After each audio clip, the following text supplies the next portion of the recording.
Hello student, इस video में हम बताने वाले हैं परिमेय संख्या। परिमेय संख्या से रिलेटेड कुछ क्वेश्चन के बारे में मैं आप लोगों को बताऊंगा। और परिमेय संख्या जो है क्लास 7 का पहला चैप्टर है। तो आइए हम क्वेश्चन की तरफ बढ़ते हैं।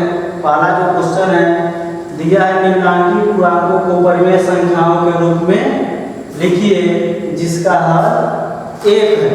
तो परिमेय संख्या जैसे मान लीजिए दिया है कि -7, तो -7 को हमको जब परिमेय संख्या के रूप में लिखना है, और ये भी दिया है कि जिसका हर कितना है 1।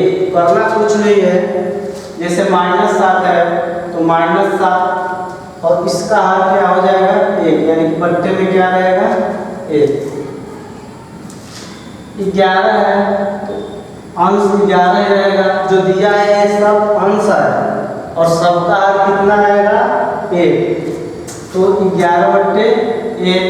उसी तरह से 27/1 -45/1 71/1। तो इन सभी संख्याओं को हम किस रूप में लिख दिए, परिमेय संख्या के रूप में, और सबका हर भी क्या है 1 है। दूसरा जो क्वेश्चन है इसमें दिया है -4/5 को ऐसी परिमेय संख्या के रूप में लिखिए जिसका अंश है, और अंश यहाँ पे दिया है 8, -16, 20 और -24। यानी कि हमको लिखना इसी को है -4/5 को। तो -4/5 को हम अगर 8 अंश वाले रूप में लिखेंगे तो कैसे लिखेंगे, यहाँ पे 4 है और यहाँ पे क्या दिया है लिखने के लिए 8। तो 4 को हम क्या करेंगे कि 8 हो जाएगा, तो 4 में हम 2 से गुणा करेंगे। तो 4 में जब 2 से गुणा करेंगे तो कितना हो गया 8। तो जब अंश में हम जिससे गुणा करते हैं उसी संख्या से हर में भी गुणा करना पड़ेगा। ये नहीं कि 4 में 2 से गुणा कर दिए 8 और बट्टे में 5 है तो 5 ही देंगे, सवाल क्या हो जाएगा, गलत हो जाएगा। जिससे हम अंश में गुणा करते हैं उसी से हर में भी गुणा करेंगे। तो ऊपर जब 2 से गुणा किया है तो 8 हुआ है, और 5 में भी 2 से गुणा करेंगे तो कितना हो जाएगा 10, यानी कि -8/10। उसके बाद से दिया है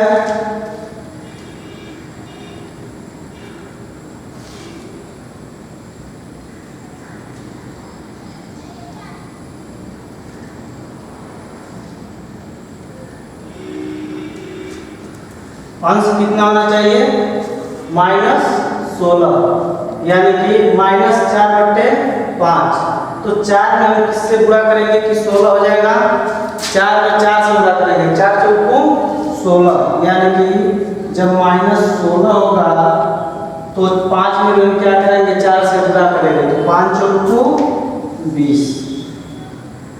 तीसरा दिया है अंश कितना होना चाहिए 20। 1 मिनट यहाँ पे हम आप लोगों को बता दें, यहाँ पे अंश -4 है और यहाँ पे क्या दिया है 8।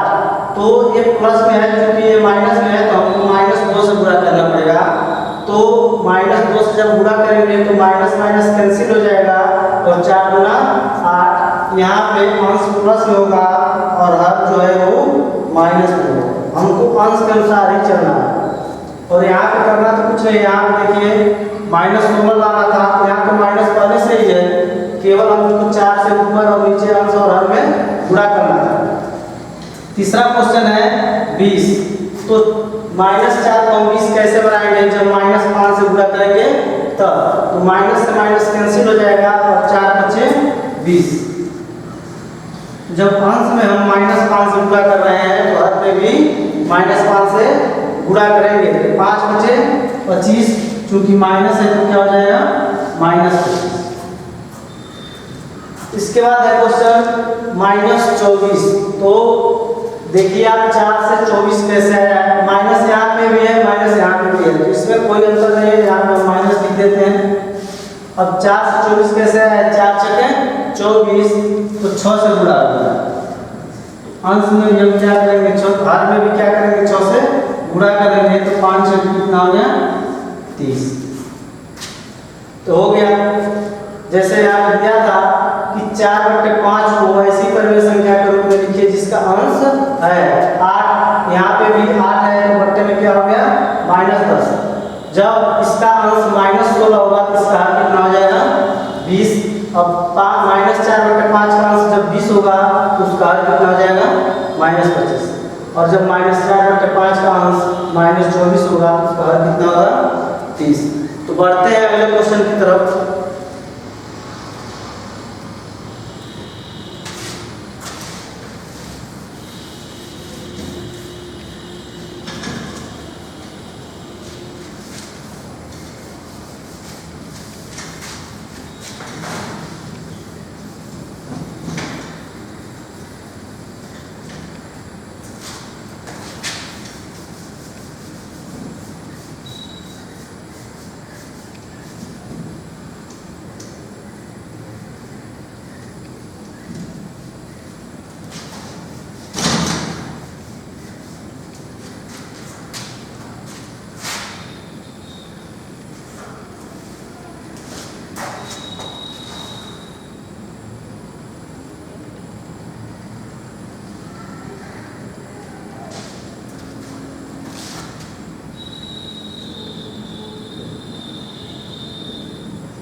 तीसरा क्वेश्चन है -5/7 को ऐसी परिमेय संख्या के रूप में लिखिए जिसका हल है। तो जो दूसरा क्वेश्चन था उसमें अंश दिया था और इसमें क्या दिया है हल दिया है। तो यहाँ पे देखिए तो क्वेश्चन में -5/7 हल कितना दिया है 7 और पहला क्वेश्चन यही है कि उसका हल कितना होना चाहिए 7। इसमें तो कोई चेंजिंग नहीं होगा, बस क्या लिख देंगे -5/7। इसका हल कितना है 7 ही है।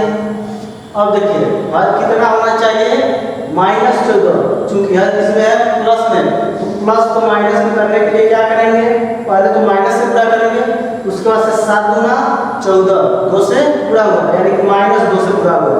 तो अंश और हर दोनों में क्या करेंगे, -2 से गुणा करेंगे। तो जब -2 से गुणा करेंगे तो अंश प्लस माइनस में है, तो माइनस माइनस क्या हो जाएगा प्लस, और 5 गुना 10, और ये प्लस में है तो इसको किसमें करना है, माइनस में। तो -2 से जब गुणा करेंगे तो -7 गुना 14, हर कितना हो गया -14। अब हर को कितना बनाना है 21, ये भी प्लस है और पहले से भी हर क्या है प्लस ही है। तो 7 त्रिके 21, 3 से गुणा हुआ है। उसी तरह से 5 को 3 से गुणा करेंगे तो 5 क्या है 15, लेकिन -15 कितना होना चाहिए -15, और बट्टे में 21, -35 बट्टे में कितना चाहिए -35। तो प्लस से क्या हो गया माइनस, यानी कि माइनस से जुड़ा हुआ है, और 7 बचे 35, -5 से जुड़ा हुआ है, तो अंश में भी -5 से गुणा कर देंगे तो माइनस माइनस कैंसिल हो जाएगा, और 5 बचे 25। चौथा क्वेश्चन है निम्नांकित परिमेय संख्या के हर को धनात्मक बनाइए। इस क्वेश्चन में जितनी भी परिमेय संख्या है सब क्या है, सबका हर क्या है ऋणात्मक है, और सबको क्या बनाना है धनात्मक बनाना है। तो हर को ऋणात्मक धनात्मक बनाने के लिए हम क्या करते हैं, अंश और हर दोनों में माइनस से गुणा करते हैं। तो -1 से गुणा करेंगे, -1 से गुणा इसलिए करते हैं क्योंकि अंश और हर में कोई परिवर्तन नहीं होगा, केवल चिन्ह में परिवर्तन होगा। तो क्या हो जाएगा माइनस माइनस क्या हो जाएगा प्लस, अंश भी प्लस हो गया और हर भी प्लस हो गया। यहाँ भी क्या करेंगे -1 से अंश और हर में गुणा करेंगे तो माइनस से माइनस क्या हो जाएगा कट जाएगा, और 4/19। उसी तरह से इसमें भी हम क्या करेंगे -1 से अंश और हर में गुणा करेंगे। तो यहाँ पर देखिए अंश और हर दोनों में माइनस था तो कैंसिल हो गया था दोनों क्वेश्चन में, लेकिन यहाँ पे केवल हर में माइनस है तो हर का क्या हो जाएगा प्लस हो जाएगा, और अंश में एक ही माइनस है एक प्लस है, तो प्लस और माइनस क्या होता है माइनस, तो अंश माइनस में हो जाएगा, और हर को क्या करना है धनात्मक बनाना है। तो जब हर को हम धनात्मक बनाएंगे तो जो अंश है धनात्मक है तो क्या हो जाएगा ऋणात्मक।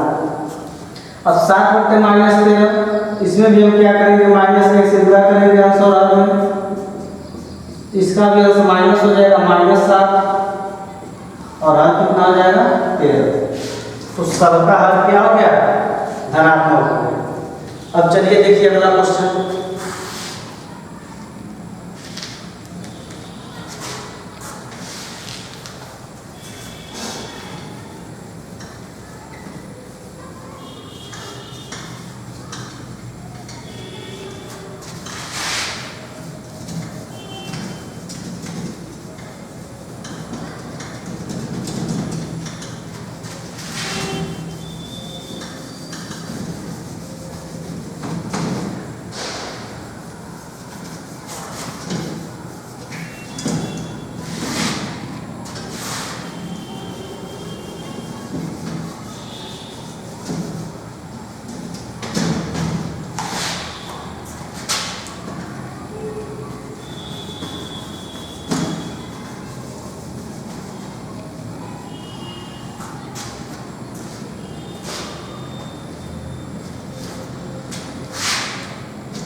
अब हम आ गए हैं क्वेश्चन नंबर 6 पे।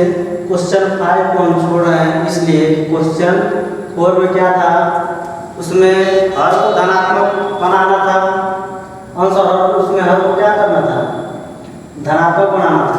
क्वेश्चन नंबर 4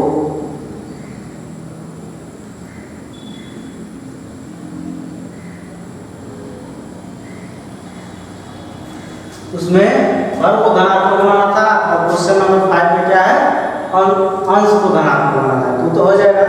चलिए क्वेश्चन नंबर 6 देखिए। दिया है निम्नलिखित परिमेय संख्याओं में कौन धनात्मक है। तो हम कैसे पहचानेंगे कि कौन धनात्मक है और कौन ऋणात्मक। तो पहचानने का सबसे आसान तरीका होता है अंश और हर, और दोनों माइनस में हो तो संख्या किस में हो जाता है, धनात्मक हो जाता है। अगर अंश और हर दोनों में माइनस का चिन्ह न लगा हो तो वो भी संख्या क्या होता है, धनात्मक। अगर या तो केवल अंश में ऋणात्मक होगा या तो केवल हर में ऋण रहेगा तो उसको हम क्या कहेंगे, ऋणात्मक परिमेय संख्या। तो इसमें हमको चेक करना है, बताइए दिया है, बताइए कौन सा इसमें परिमेय संख्या धनात्मक है। तो यहाँ पे देखिए माइनस ऊपर भी है और नीचे भी, तो माइनस माइनस कट जाएगा तो ये क्या हो जाएगा, प्लस, यानी कि ये क्या है, धनात्मक। यहाँ पे 11/-19, तो अंश तो धनात्मक है लेकिन हर क्या है, ऋणात्मक, इसलिए परिमेय संख्या क्या है, ऋणात्मक है, धनात्मक नहीं। माइनस अंश में भी है और माइनस हर में भी है, तो ये क्या है, धनात्मक है। और इसमें क्या है, केवल हर में माइनस है, अंश में नहीं है, तो धनात्मक नहीं। और इसी तरह से 7वां क्वेश्चन करना है, तो उसमें आपको बताना है, इसमें धनात्मक बताना है और उसमें ऋणात्मक। तो जब धनात्मक मालूम है तो ऋणात्मक तो मालूम ही चल जाएगा कि जिसके या तो अंश में माइनस रहेगा या तो हर में माइनस रहेगा, तो संख्या क्या होगा, परिमेय संख्या ऋणात्मक होगा। अब आइए क्वेश्चन नंबर 8 की तरफ। दिया है निम्नलिखित परिमेय संख्याओं को सरलतम रूप में लिखिए। सरलतम रूप में लिखिए यानी कि थोड़ा सा उसको छोटा कीजिए, यानी कि -9/21 को हम छोटा जब करेंगे तो आप ही बताइए वो कौन सी संख्या है जिसका अगर हम पहाड़ा या टेबल पढ़े तो 9 भी है और 21 भी है। तो संख्या है 3 का पहाड़ा पढ़ेंगे तो 3 3 9 और 3 7 21, तो 3 से भाग देंगे तो -3 3 9 और 3 7 21, यानी कि -9/21 को हम अगर छोटा करेंगे तो -3/7 होगा। उसी तरह से -18/27। और एक बात ध्यान रखना है, हम भाग देते हैं जब अंश में और हर में तो सबसे बड़ी से बड़ी संख्या से हम भाग देते हैं। तो सबसे पहले तो हम यही चेक कर लेते हैं कि क्या अंश से हर या हर से अंश कटेगा। यहाँ देखिए तो 18 से 27 कटेगा नहीं। और इसमें 9 से अगर भाग देंगे तो 9 गुना 18 और 9 3 27, और अंश में भी माइनस है, हर में भी माइनस है, तो माइनस क्या हो जाएगा, हट जाएगा।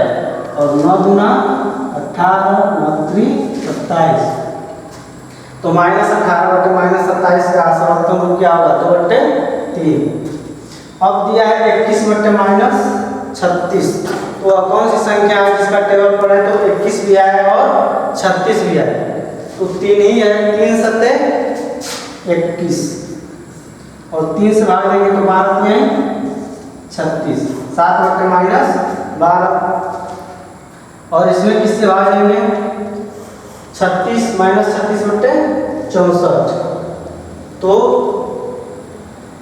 4 से कटेगा, 4 9 36 और 4 से इसमें भाग देंगे तो 16 चौको 64, यानी कि -4 9 36 और 16 चौको 64, यानी कि -9/16। तो बढ़ते हैं अगला क्वेश्चन की तरफ।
क्वेश्चन नंबर 9 दिया है खाली जगह भरिए।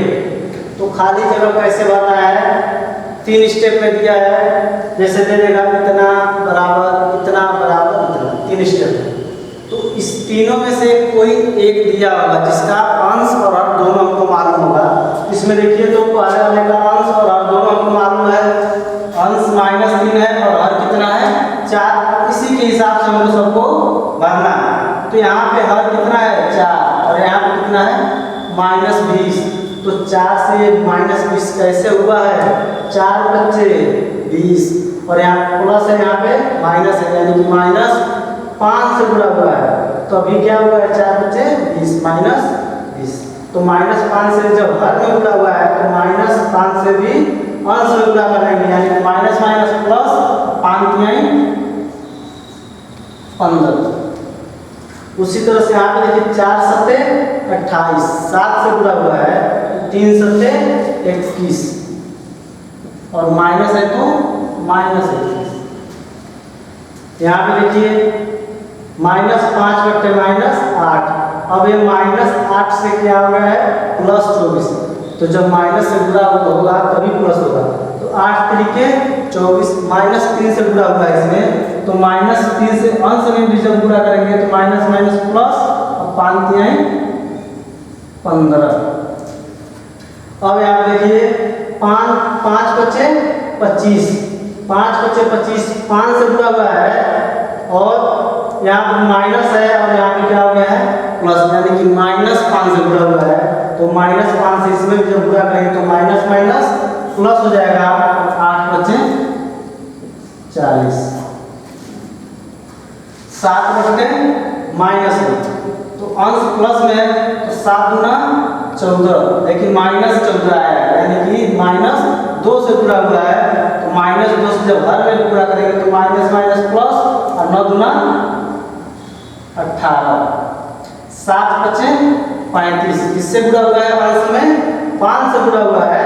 तो हर में भी क्या करेंगे 5 से गुणा कर देंगे तो 9 बचे 45, लेकिन हर माइनस में तो -45। जब अंश में नहीं चिन्ह चेंज हो रहा है तो हर में भी चिन्ह नहीं चेंज होगा। जब किसी एक का या तो अंश का या तो हर का जब हम चिन्ह अगले वाले स्टेप में चेंज कर देते हैं तो अगर अंश का चेंज होगा तो हर का भी चेंज करेंगे, या हर का चेंज होगा तो अंश का भी चेंज करेंगे। तो देखिए यहाँ पे प्लस था तो यहाँ पे माइनस, तो यहाँ पे माइनस तो यहाँ पे प्लस, चेंज हो गया दोनों। अब आइए यहाँ बढ़ते हैं, देखिए 4/15, ठीक ना। यहाँ पे -8 और बट्टे में क्या है भरना है। तो अब इसके हिसाब से आप चलना, चलिए 4 से 8 कैसे हुआ है तो 4 गुना 8, लेकिन -8 है, यानी कि -2 से जुड़ा हुआ है। तो 15 गुना 30, लेकिन -30। अब यहाँ देखिए 15 चौको 60, किससे जुड़ा हुआ है -4 से। तो 4 चौको 16, ये भी कितना जाएगा -16। अब देखिए 10वां जो क्वेश्चन है दिया है प्रत्येक के समतुल्य 3 और परिमेय संख्या है। समतुल्य का मतलब होता है समान। तो 2/5 के समतुल्य 3 और परिमेय संख्या, तो करना कुछ नहीं है। पहली परिमेय संख्या निकालेंगे तो 2 से गुणा, दूसरी परिमेय संख्या निकालेंगे 3 से गुणा करेंगे और तीसरी परिमेय संख्या निकालेंगे तो 4 से गुणा करेंगे। देखिए 2/5 के समतुल्य कितनी परिमेय संख्या निकालनी है 3। तो पहला जब परिमेय संख्या निकालेंगे तो 2/5 में 2 से जब गुणा करेंगे तो 2 दूना 4 और 5 दूना 10, 1 हो गया। अब दूसरा का 2 तिहाई 6 और 5 तिहाई 15। इतना याद रखना है, जिससे अंश में गुणा करेंगे उसी संख्या से हर में भी गुणा करेंगे। अब देखिए 2 से गुणा हो गया, 3 से गुणा हो गया और 4 से गुणा करेंगे तो 2 चौको 8, 5 चौको 20, 3 समतुल्य परिमेय संख्या। इसको जब काटेंगे तो इतना ही आएगा, ठीक है, जब छोटा करेंगे तो। अब 7/-11 के समतुल्य, तो 7 है तो 7 दूना 14 और 11 दूना 22, माइनस है तो माइनस में ही रहेगा सब। 7 तरीके 21 और 11 तिहाई 35 कितना हो गया, 2 हो गया। अब तीसरा 7 चौको 28 और 11 चौको 44। हर जब माइनस में दिया है तो सब कार्य किस में रहेगा, माइनस में रहेगा। अब यहाँ देखिए -8/-5 दोनों माइनस में है, तो 8 गुना कितना हो जाएगा 16 और 5 गुना कितना हो जाएगा 10। 8 तरीके कितना हो जाएगा 24 और 5 के कितना हो जाएगा 15। अब 8 चौको कितना हो जाएगा 32 और 5 चौको कितना हो जाएगा 20। इस तरह से समतुल्य परिमेय संख्या निकाला जाता है। और इसी क्वेश्चन के साथ जो परिमेय संख्या का 1A अध्याय है वो समाप्त होता है। अब 1B के साथ हम आएंगे आप लोगों के साथ अगले वीडियो में। तब तक के लिए धन्यवाद।